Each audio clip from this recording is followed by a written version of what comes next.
우리 교회는 참 성숙한 교회다라는 것을 제가 또 한번 느낍니다. 뭔지 알고 웃으세요?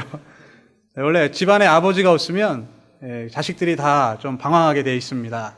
또 제가 예전에 있던 교회에서는 목사님이 어디 가시면 한 몇백 명이 어디 가버려요. 목사님 안 계시니까 옳았구나, 여행 가야 되겠다, 그래서 다 도망갑니다. 그런데 늘 보시던 얼굴들이 이렇게 다 오시니까 목사님께 제가 보고하기가 참 좋을 것 같아요. 다 오셨습니다, 이렇게. 스스로 생각하기에 자신은 정말 믿음이 좋다라고 자부하는 사람이 있었습니다. 그는 정말 공적인 예배는 물론 새벽기도 한번 빠지지 않았고 다른 사람에 비해 헌금도 많이 하고 봉사도 열심히 하는 사람이었습니다. 그래서 그는 평소에 나만큼만 예수 믿지 하는 조금은 교만한 생각을 가지고 신앙생활을 하며 살았습니다. 그런데 어느 날 혼자서 등산을 갔다가 길을 잘못 들게 되었고 이 캄캄한 밤길을 헤매다가 그만 발을 헛디뎌 낭떠러지로 떨어지고 말았습니다. 다행히 낭떠러지로 떨어지던 와중에 절벽 틈새에 있는 뿌리를 잡고 간신히 나뭇가지를 붙잡고 살게 되었습니다. 정신을 차려보니 아직 죽지 않은 것을 깨닫게 됩니다.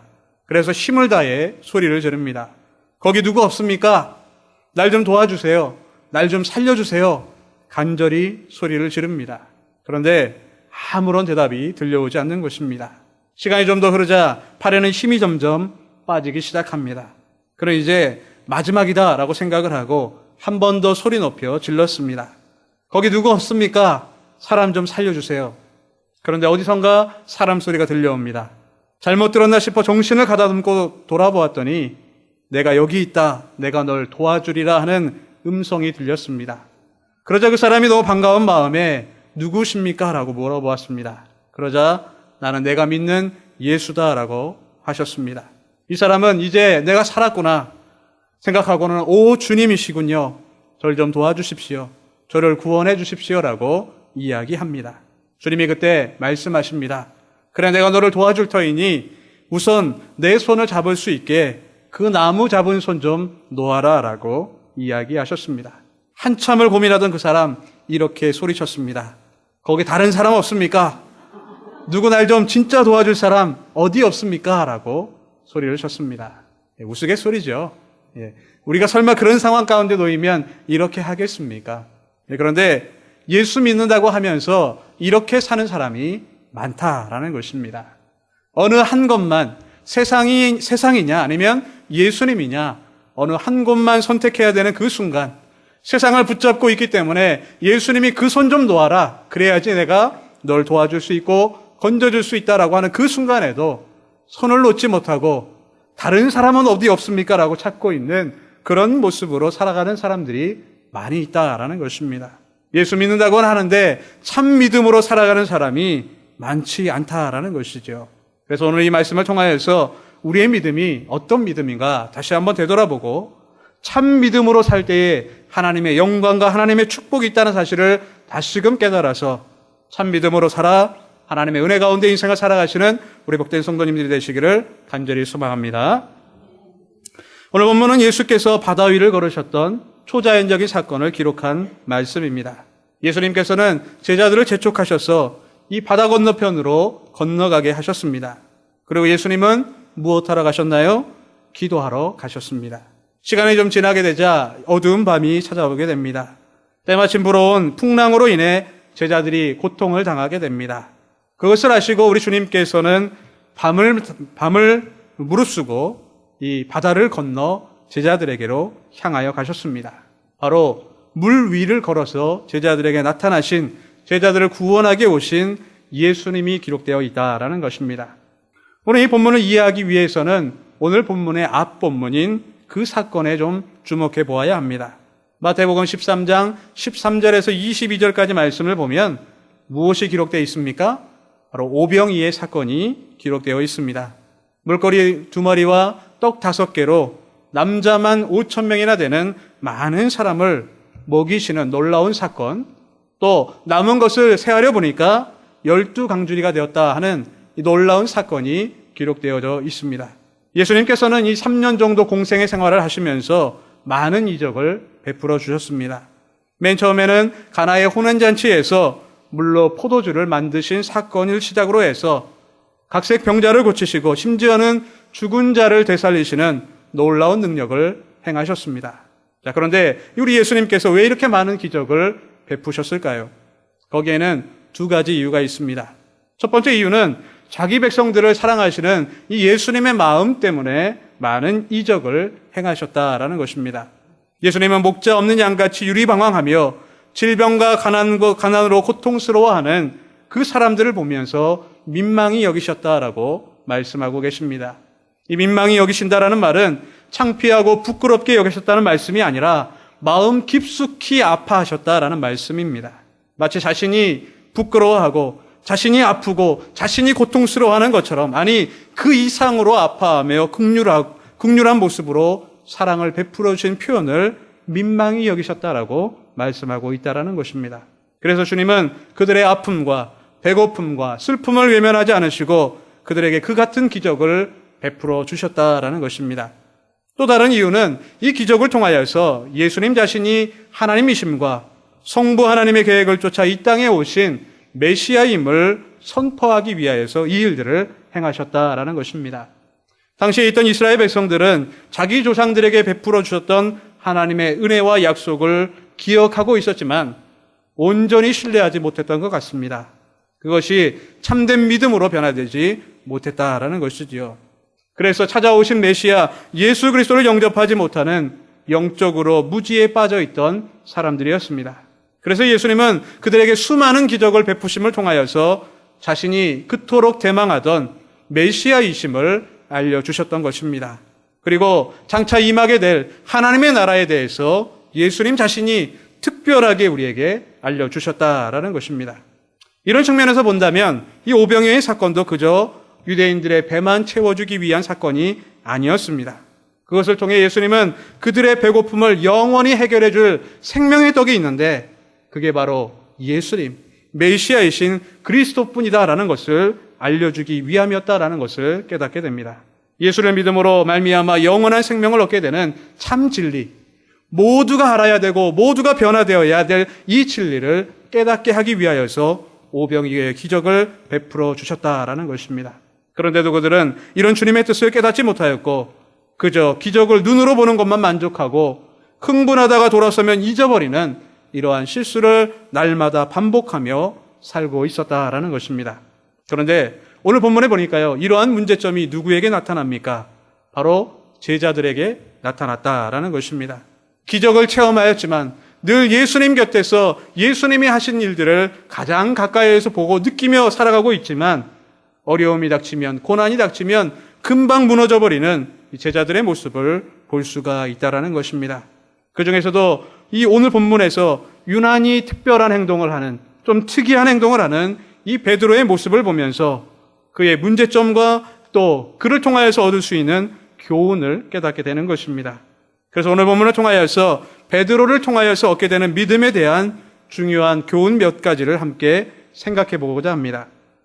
이 베드로를 통해서 우리가 이 본문에서 깨달을 수 있는 것은 예수 그리스도가 누구인가, 예수님이 누구신가 아는 지식이 바로 믿음의 출발이다 하는 것을 알게 된다라는 것입니다.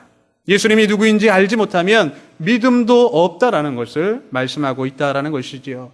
다시 말하면 믿음은 무엇이냐? 곧 예수 그리스도시다라는 것을 알게 해준다라는 것입니다.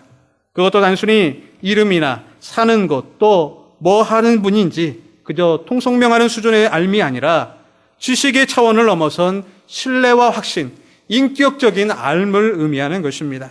여기 물 위로 걸어오시는 예수님을 보고 베드로를 포함한 제자들이 처음에 무엇이라 반응했습니까? 오늘 본문 25절과 26절 말씀에 보면 밤사경에 예수께서 바다 위로 걸어서 제자들에게 오시니 제자들이 그 바다 위로 걸어오심을 보고 놀라 유령이라 하며 무서워하며 소리 지르거늘 하고 말씀하고 있습니다. 오늘 본문에 나오는 밤사경은 새벽 3시부터 6시 사이를 말합니다. 흔히 왜 동이 트기 전이 가장 어둡다고 이야기하지 않습니까?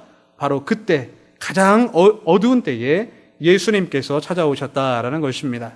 칠흑같이 어두운 밤인데다가 더구나 이미 한참 동안 풍랑과 싸워 기진한 상태였기 때문에 누군가 물 위에 걸어오는 것을 보자 이구동성으로 유령이다 소리 지르며 무서워했습니다. 아마 이런 상황 가운데 놓이게 되면 누구나 다 마찬가지 반응을 보였을지도 모르겠습니다. 아무리 대범하고 강심장을 가진 사람이라고 해도 캄캄한 밤에 사사삭 소리만 나도 소리가 나기만 하면 머리카락이 쭈뼛 쏘고 가슴이 콩닥콩닥해지는 그런 경험 아마 한 번쯤 해보셨을 것입니다. 그런데 물 위로 걸어오시는 이는 유령이 아니라 누구셨습니까? 우리는 알잖아요. 네, 예수님이셨습니다. 다시 말해서 물 위를 걸을 수 있는 분이 오직 예수 그리스도 한 분밖에 없다는 사실을 그들은 기억하지 못했다라는 것입니다. 그렇게 중요한 것은 물 위에 걸어오시는 분은 우리 예수님일 거야 하는 확신이 있어야 한다라는 것입니다. 왜 그렇습니까? 그들은 이미 낮에 예수님의 신적인 능력, 전능하신 예수님의 놀라운 능력을 경험하였기 때문인 것입니다. 보리떡 5개와 물고기 두 마리를 가지고 장정만 5,000명, 적어도 2만 명이 남는 무시무시한 엄청나게 많은 그 사람들을 먹이신 사건을 두 눈으로 바라보았던 사람입니다.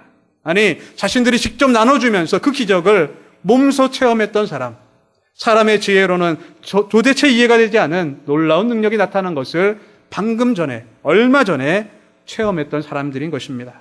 아마 그 감동이 채 가시지 않았을 것입니다. 아마 자기들끼리 모여서 배 안에서 예수님 참 대단하신 분이다, 예수님이 이렇게 능력이 있는 분이시구나라는 것을 서로 나누었을지도 모르겠습니다.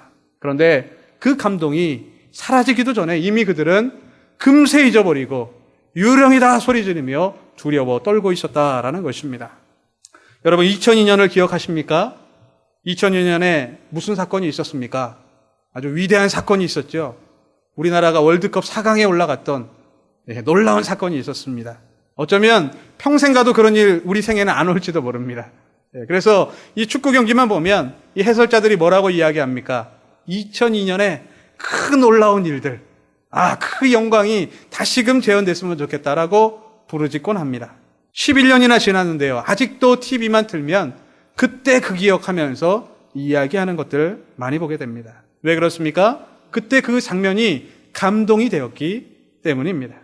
감동이 되었기 때문에 쉬 잊어버릴 수가 없고 그 생각만 하면 놀랍다라고 생각한다라는 것입니다. 그런데 오늘 본문에 나오는 이 제자들은 기적이 일어난 지 12시간도 채 지나지 않았는데 그 엄청난 감동과 충격을 다 잊어버린 모양입니다. 무엇도 다 할 수 있는 주님, 놀라운 능력을 행하시는 주님, 우리의 생각을 뛰어넘는 전능하신 하나님이신 메시아 예수 그리스도의 능력을 간과하고 있었다라는 것입니다. 주님께서 걸어오시는데 놀라서 유령이다 소리 지르며 다들 떨고 있는 이 제자들의 모습을 보며 예수님은 어떤 마음이 드셨을까요? 그런데 가만히 보면 우리도 이와 별반 다르지 않는 것 같습니다. 예수 처음 믿고 처음 그 은혜를 체험했을 때 어떻습니까? 모든 것이 달라 보이고 이제는 내 자신이 다른 사람이 될 것 같은 감동을 경험하게 됩니다. 나와 함께 하시고 나를 사랑하시는 주님이 있으면 무엇이든지 감당할 수 있다라는 용기도 생기게 됩니다. 심지어는 나를 통해서 이적도 일어날 것 같은 그런 놀라운 아름다운 생각들도 가지게 된다라는 것입니다. 그런데 실상은 어떻습니까? 그 감동이 너무나도 쉽게 사라지지는 않습니까? 그 사랑과 은혜 금방 잊어버리고서는 그전과 똑같은 모습으로 인생을 살고 있지는 않습니까? 그렇기에 이 믿음이라는 것은 단순히 예수를 지식으로 알았다고 해서 완성되는 것이 아니다라는 것입니다. 단순히 내가 교회를 다니고 예수 그리스도에 대해서 몇 가지 알게 되었다고 해서 이 믿음이 완성되는 것이 아니라는 것이지요. 알아도 어떻게 알아야 됩니까? 바로 알아야 합니다. 알아도 지식으로 아는 것이 아니라 마음으로 믿고 그분을 인격적으로 신뢰할 수 있어야 내가 온전한 믿음을 소유하게 된다라는 것입니다. 그런데 그것도 무엇이라고요? 시작이라고 하였습니다. 완성이 아니라 시작이다라는 것입니다. 예수님을 바로 알고 바로 믿고 그분의 말씀대로 살아가는 것이 출발점이다라고 성경은 우리에게 말씀하고 있다라는 것입니다. 그렇게 사랑하는 성도 여러분, 예수님을 깊이 아는 데 열심을 내십시오. 주님을 알기 위하여서 말씀을 늘 가까이 해야 하며 말씀을 배우며 공부하기 위하여서 열심을 다해 노력을 다해야 한다라는 것입니다. 자, 일부 예배 때도 말씀드렸는데요. 우리 교회 목요일마다 주중 성경 공부가 있습니다. 알고 계시죠? 한 12분 정도 우리 성도님들이 참석하신다고 합니다. 이제 오늘 말씀이 지나면 더 많아질 거예요. 왜냐하면 주님을 더 깊이 알기 위해서 말씀 배우는데 열심을 내실 거니까요. 예. 자, 주님을 아는 일에 우리가 게으르지 말고 열심을 내어야 한다라는 것입니다. 성경을 통해 주님을 알고 배운 만큼, 또한 그분을 인격적으로 만난 만큼 우리의 믿음이 성장하게 되어 있기 때문인 것입니다. 뿐만 아니라 그분을 인격으로 신뢰하고 의지하는 믿음, 그 믿음 소유하게 달라고 우리는 날마다 기도해야 합니다. 많은 기도 제목이 있지만 그 중에서도 중요한 것은 주님을 바로 알 수 있도록, 내가 바른 믿음을 가지고 바른 신앙을 하며 살아갈 수 있도록 늘 기도하는 삶을 살아가야 한다는 것입니다. 오늘 말씀과 같이 예수 그리스도를 인격적으로 경험하며 믿음으로 삶을 세워가시는 우리 복된 성도님들이 되시기를 간절히 소망합니다. 두 번째로요, 이 믿음이라는 것은 하나님을, 예수 그리스도를 바로 알면서 시작하는데요. 두 번째는 믿음은 적극적으로 적용하며 시험해 볼 때 능력이 돼서 우리에게 나타난다라는 것입니다. 믿음은 우리의 삶에 적용되어야만 합니다. 내가 믿는다고 하는데 삶에서는 전혀 다른 방향으로 살아가고 있다면 그 믿음은 잘못된 믿음일 것입니다. 우리의 믿는 믿음, 우리가 알고 들은 말씀, 그 말씀이 살아서 우리의 삶을 지배할 때에, 우리의 삶을 변화시킬 때에 그것이 바로 능력이 된다라는 것입니다. 본문에 나오는 제자들은 물 위를 걸어오시는 예수님을 보고는 다 같이 소리질러 유령이다 라고 하였습니다. 그런데 27절 말씀에 보면 주님은 안심하라, 바로 나다. 그러니까 무서워하지 말라라고 말씀하시며 그들을 안심시키십니다. 다시 말해서 극한 풍랑에 지치고 두려움에 떨고 있는 제자들을 위로하시고 격려하시는 우리 주님의 자상함을 볼 수가 있다라는 것이지요. 그렇습니다. 예수님은 우리가 실수하며 좌절할 때에도 우리를 나무라거나 꾸짖는 것이 아니라 오히려 우리에게 용기와 새 힘을 공급하여 주십니다. 뿐만 아니라 우리가 안고 있는 삶의 문제를 대신 져주시는 분, 그분이 바로 우리 예수님이다라는 것입니다. 내가 당한 고난을 자신의 고난인 양 담당하시는 분이 우리 주님이십니다. 그래서 히브리서 4장 15절 말씀에 보면 우리에게 있는 대제사장은 우리의 연약함을 채울하지 아니하시는 자가 아니라라고 말씀하셨습니다. 이 채울하다라는 말은 고난을 함께 당한다라는 말입니다. 그렇기 때문에 채울하지 아니하는 자가 아니라라고 했으니까 우리 주님께서 내가 당한 고난이나 어려움을 모른 척하지 않으시며 자신의 일로 여기시며 대신 져주시며 모든 것을 해결하기 위하여 애쓰시는 분, 그분이 바로 우리 주님이다라고 말씀하신 것입니다. 풍랑 가운데서 무리를 걸어오시는 제자들을 안심하시며 위로하신 것과 같이 우리 주님은 지금도 저와 여러분을 이 같은 관심과 사랑으로 지켜주시는 분이신 줄로 믿으시기 바랍니다. 그러자 제자들 중에서 이 베드로가 좀 특이한 행동을 하게 됩니다. 28절 말씀해 보니까요, 베드로가 대답하여 가로되 주여 만일 주시어든 나를 명하사 물 위로 오라 하소서 한데 하고 말씀하고 있습니다. 베드로가 한 돌출 행동이 무엇입니까? 한마디로 이야기하면 나도 주님처럼 걷게 하옵소서, 나도 주님처럼 물 위를 걸어가게 하옵소서라고 요청하고 있습니다. 여기서 좀 짚고 넘어가야 할 것이 있는데요, 베드로가 주여 만일 주시어든 이라고 한 말씀입니다. 이 말씀은 확신이 가지 않아서 의심하는 마음으로 드린 말씀이 아니라 원문의 뜻을 가지고 설명해 보면 과연 주님이십니다. 과연 전능하신 하나님이십니다. 그러므로 나도 물 위를 걷게 해 주십시오라는 확신이 담겨 있는 요청이다라는 것입니다. 조금 전까지만 해도 풍랑으로 인해 지쳐 있었지만 그분이 주님이시라는 바로 메시아 예수 그리스도라는 사실을 알고 베드로는 힘을 얻게 되었습니다. 방금 전에는 유령을 본 것 같아 무섭고 두려웠지만 내니 안심하라는 예수님의 말씀에 평안을 얻고 이제 새로운 도전을 향해 달려가고 있는 베드로의 모습을 볼 수가 있다라는 것입니다. 세상에 무리를 걸은 사람이 하나도 없고 그 또한 절대 불가능한 일임에도 불구하고 베드로는 용기를 내어 주님께 나도 걷게 하옵소서라고 요청하고 있다라는 것입니다. 이것을 통해서 무엇을 느끼게 됩니까? 베드로처럼 이 우리의 믿음을 삶으로 적용할 수 있어야 한다라는 것입니다. 주님이 하셨으면 우리도 믿음으로 할 수 있다는 그 믿음으로 인생을 살아가야 한다라는 것입니다. 말로만 믿는 것은 믿음이 아닙니다. 믿는다고 한다고 하는 것은 말로만 이야기하는 것이 아니라 삶으로 보여주는 것이 믿음이다라는 것입니다. 또한 내가 가지고 있는 믿음을 날마다 시험해 보아야 합니다. 내 믿음이 바른 믿음인지, 내 믿음을 통하여서 어떠한 역사가 나타날 수 있는지, 내가 주님을 온전히 믿을 때에 예수님은 나를 통하여 어떤 일을 이루시는지 날마다 우리의 믿음을 시험하며 살아가야 한다라는 것입니다. 하나님을 믿으십니까? 믿음의 참된 도래인 예수 그리스도를 믿으십니까? 그렇다면 다시 도전하십시오. 우리에게 주신 이 믿음을 시험하며 사용해 보십시오. 기왕 예수 믿었다면 이제 이 베드로의 능력, 이 베드로와 같이 예수님의 능력을 마음껏 사용해 보고 그분의 신실하신 그 모든 사랑을 우리의 삶을 통해서 나타내 보아야 한다는 것입니다. 바로 이럴 때 기적은 나타나게 되어 있습니다. 내 소원이 이루어지고 내가 희망했던 내 기도 제목과 내 모든 상처와 근심과 걱정이 다 해결되게 된다라는 것입니다. 기도하였는데 믿지 못하고 믿는다고 하면서 아무것도 실천하지 못하는 그런 신앙으로 전락해서는 안 된다라는 것입니다.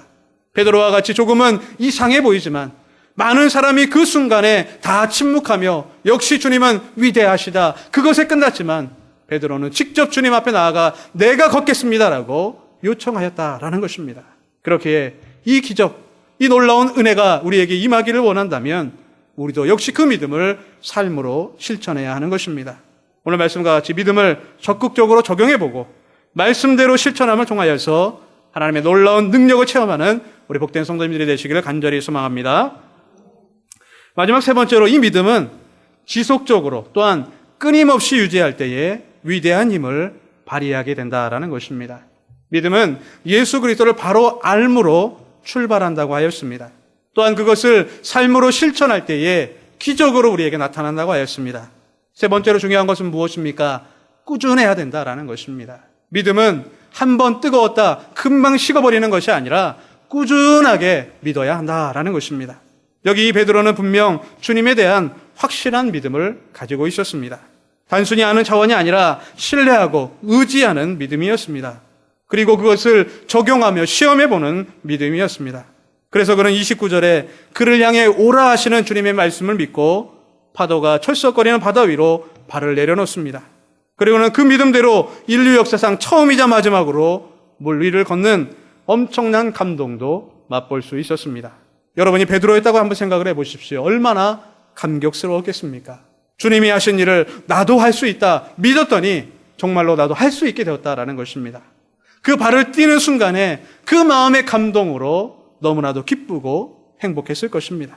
제가 중등부 시절의 이야기입니다. 그때 전도사님이 이 말씀을 가지고 설교를 하셨습니다. 믿으면 바다도 건널 수 있습니다 라고 설교를 하셨습니다. 그때 한 친구가 손을 번쩍 드는 것입니다. 그리고는 그 친구가 바다를 건널 수 있는 방법 나도 알고 있습니다 라고 이야기했습니다.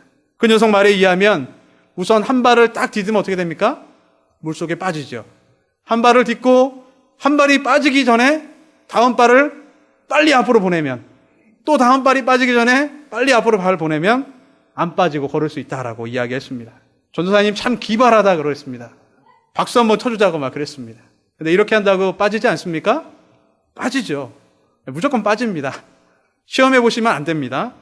무조건 빠져요. 이 베드로는 그런 식으로 물 위를 걸었던 것이 아닙니다. 어떻게 걸었습니까? 주님에 대한 확고한 믿음으로 걸을 수 있었다라는 것입니다. 주님이 오라 하시니까 그냥 말씀대로 의지하여서 가게 된 것입니다. 의심하지 않았더니 물 위를 걷게 되었다라는 것입니다. 그런데 아쉬운 것은요, 거기에서 끝이었습니다. 계속 걸어서 주님이 계시는 곳까지 가서 아름다운 장면을 연출했다면 얼마나 멋있었겠습니까? 그런데 얼마 가지 못해 풍덩 빠지고 말았습니다. 믿음 하나로 일어난 기적이요 감동이었는데 몇 걸음 가지도 못해 그 감동이 사라지게 되었다라는 것이죠. 왜 그렇습니까? 30절 말씀해 보니까요. 바람을 보고 무서워 빠져가는지라 소리질러 가로되 주여 나를 구원하소서 하니라고 성경은 말씀하고 있습니다. 베드로가 물 위를 걷는 기적을 실패하게 된 원인 무엇입니까? 바람을 보았기 때문이다라고 성경은 말씀합니다. 자기를 향하여 불어오는 그 바람을 보자 금세 두려움이 생기게 되고 믿음은 사라지고 바닷속으로 빠져들게 되었다라는 것입니다. 여기 바람을 보았다라는 말이 무슨 뜻입니까? 바로 환경을 바라보았다라는 것이지요. 자신을 위협하는 이 세상을 의식하게 되니까 믿음이 사라지고 그 안으로 빠져가는 자신의 모습을 발견할 수밖에 없었다라는 것입니다. 다시 말해서 주님만 바라보며 그분만 끝까지 의지해야 하는데 눈앞에 펼쳐진 다급한 상황에 마음을 빼앗기게 되고 그러면 곧 빠지게 되어 있다라는 것을 말씀하신다라는 것입니다. 자기에게 불리한 환경 때문에 주님을 향한 믿음과 용기를 놓아버린 것입니다. 폭풍의 위협을 참아내며 끝까지 주님만 바라봐야 하는데 그러지 못했던 것, 이것이 바로 베드로가 가진 그 당시의 한계였다라는 것입니다. 무엇을 말해줍니까? 믿음은 분명 우리를 새롭게 하며 새 사람으로 변화시켜주지만 그렇다고 그것으로 다 완성된 것은 아니다라는 것입니다. 아까도 말씀드렸듯이 사실은 그때부터 시작인 것입니다. 그전에는 생각하지 못했던 유혹과 시련이 찾아오게 되어 있습니다. 예수 좀 잘 믿어보려고 하면, 믿음대로 살아보려고 하면 가만히 두지를 않습니다. 예수 안 믿을 때는 승승장구하였는데 예수 믿게 되면 오히려 더 큰 어려움이 닥치는 것들도 경험해 보았습니다. 악한 세력들은 끊임없이 우리에게 도전할 것이고 그로 인하여 적지 않은 고통과 어려움도 당하며 인생을 살게 된다라는 것입니다. 그렇게 중요한 것은 무엇입니까? 끊임없이 주님을 바라보는 것입니다. 힘들고 고통스러울수록 더 주님을 의지해야 한다라는 것입니다. 두려움이 생기면 하나님께 더욱더 집중해야 합니다. 예수님의 도우심을 갈망하며 바라볼 수 있는 것, 그것이 바로 참 믿음이다라는 것을 말씀하고 계신 것입니다. 우리는 최후 승리를 얻을 때까지 오늘도 열심히 앞으로 달려가야 합니다. 어려움도 닥칠 것이고 우리를 넘어뜨리려고 하는 것들도 있을 것이고 거친 풍랑이 우리를 덮치려고 할 때도 있을 것입니다. 그러나 오늘 말씀과 같이 끝까지 주님 바라보며 주님과 집중함을 통하여서 참된 승리를 경험하시는 우리 성도님들이 되시기를 바랍니다. 물속으로 빠져가는 베드로에게 주님은 다가가셨고 손을 잡아주셔서 건져주셨습니다. 그러면서 31절 하반절 말씀해 보니까요, 믿음이 적은 자여 왜 의심하였느냐라고 말씀하십니다. 여기 의심하다라는 원래 뜻은 이 원어적으로 보면 두 줄을 잡아당긴다라는 뜻을 가지고 있습니다. 즉 마음이 두 갈래로 나뉘어져 있다가 한쪽으로 집중하지 못하는 것을 의심한다라고 표현하는 것입니다. 마음과 생각이 주님께도 있고 또 세상에도 가 있는 상태를 의미하는 것이죠. 처음에 이야기했던 그 사람이 주님을 바라보기 위하여서 내가 잡은 것을 놓아야 하는데 놓지 못하고 주님도 잡고 이것도 잡고 다 하겠다는 그 사람의 모습과 같은 것이 바로 의심이다라고 말씀하고 있습니다. 여러분 혹시 의심하며 살고 계시지는 않습니까? 의심이 하나님의 말씀을 부정하는 것이 아니라 온전히 신뢰하지 못하는 것이 의심이라고 한다면 여러분, 우리도 역시 의심하는 인생을 살고 있었던 것은 아닌지 되돌아보게 되는 것입니다. 야고보서 1장 6절 이하의 말씀에 나오듯이 이런 사람은 두 마음을 품어 모든 일에 정함이 없는 사람이다라고 말씀하고 있습니다. 마치 바람에 밀려 요동하는 바다와 같다라고 성경은 말씀합니다. 그래서 이런 사람은 무엇이든지 주께 얻기를 생각하지 말라라고 주님은 말씀하고 계십니다. 그러나 저희 여러분은 의심 없이 다른 것 바라보지 않고 주님께 집중하는 삶을 살아가게 되기를 바랍니다. 어떤 환난과 불행이 닥쳐온다 할지라도 주님만 바라보게 되기를 소망합니다. 그래서 우리 모두 한 점의 불심이나 의심도 없이 오직 주님만 믿고 살아갈 때에 우리의 모든 소원과 기도 제목들이 다 주님 은혜 가운데서 이루어지는 놀라운 역사가 있기를 간절히 소망합니다. 말씀을 정리합니다. 믿음은 예수 그리스도를 아는 데서 시작한다고 했습니다. 그것도 단순히 지식적인 차원이 아니라 인격적으로 믿고 전적으로 의지하며 신뢰를 하는 것을 바탕으로 한다라고 했습니다. 또한 이 믿음은 적극적으로 실천하고 적용할 때 능력으로 나타나는 것입니다. 다시 말해서 그 말씀이 정말 그러한가 주의하고 또 그 말씀대로 순종할 때에 기적은 이루어지게 되어 있다라는 것입니다. 또한 이 믿음은 지속적이고 끊임없이 유지되어야 합니다. 이루어질 때까지 참고 인내하며 견디는 것, 그것이 바로 믿음입니다. 거기에 더하여서 의심 없이 정말 하나님만을 신뢰하며 예수 그리스도만을 붙잡고 살아갈 때에 정말로 이 모든 기적이 우리를 통하여서 나타나게 될 것입니다. 오늘도 예수님께서 우리에게 말씀하십니다. 물 위를 오라, 물 위를 건너오라 라고 말씀하십니다. 믿기만 하면, 의심치 않으면, 온전히 주님을 신뢰하면 모든 것이 이루어진다라고 말씀하고 계십니다. 이 자리에 함께한 저와 여러분, 우리 모든 성도님들이 이러한 믿음으로 살아가게 되기를 원합니다. 이미 베드로가 우리 앞에 살면서 보여준 믿음의 시행착오를 보면서 우리는 그보다 더 귀한 믿음, 더 큰 믿음으로 놀라운 기적을 이루어내는 인생들이 되기를 바랍니다. 주님은 다시 오실 때에 이런 믿음을 찾으신다라고 말씀하셨습니다. 그리고 이 믿음은 우리의 영혼을 새롭게 하고 강하게 할 뿐만이 아니라 내 가정과 더 나아가 이 민족과 세계를 변화시키는 원동력이 된다라고 말씀하셨습니다. 이 말씀을 기억하시면서 이 믿음, 바른 믿음을 가지고 주 안에서 승리하는 저와 여러분이 되시기를 주님의 이름으로 축원을 드립니다.